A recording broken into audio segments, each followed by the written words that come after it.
आज बनवला होता मी पनीर टिक्का रोल. त्यासाठी साहित्य शिमला मिरची, टमाटर, कांदा आणि पनीर. तर सगळ्यात आधी परातमध्ये आपण मैदा घेऊया. त्यामध्ये थोडीशी साखर, मीठ आणि थोडंसं तेल घालून त्याचा मऊसर असा गोळा बनवून घेऊया. बघू शकता. व त्यावर थोडंसं तेल घालून त्याला 10 मिनिट रेस्टसाठी आपण वेगळं ठेवून देऊया. तर सगळ्यात आधी मॅरिनेशनसाठी मी 3 चमचे दही घेतलेलं.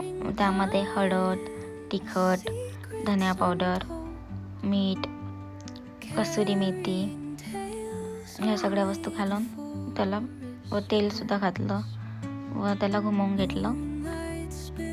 नंतर त्यामध्ये लिंबू पिळून घेतलं.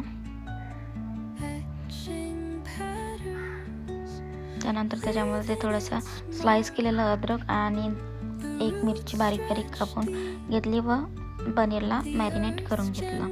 त्यानंतर पनीर छान मॅरिनेशन झालं. त्यानंतर पॅनमध्ये थोडंसं तेल टाकून पनीर हलकं फ्राय करून घेतलं. त्याच पॅनमध्ये भाज्यासुद्धा फ्राय करून घेतल्या व पनीरचं एक लादी घेऊन त्याची मस्त छान पोळी टाकून तव्यावर त्याला छान शिजवून घेतली.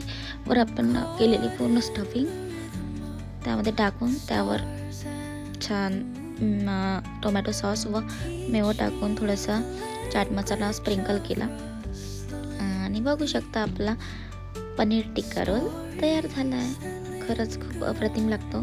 सगळ्यांनी घरी ट्राय करा. माझी रेसिपी आवडल्यास माझ्या यूट्यूब चॅनलला सबस्क्राईब करा, लाईक करा, शेअर करा आणि असेच व्हिडिओसाठी कमेंट करा. थँक्यू.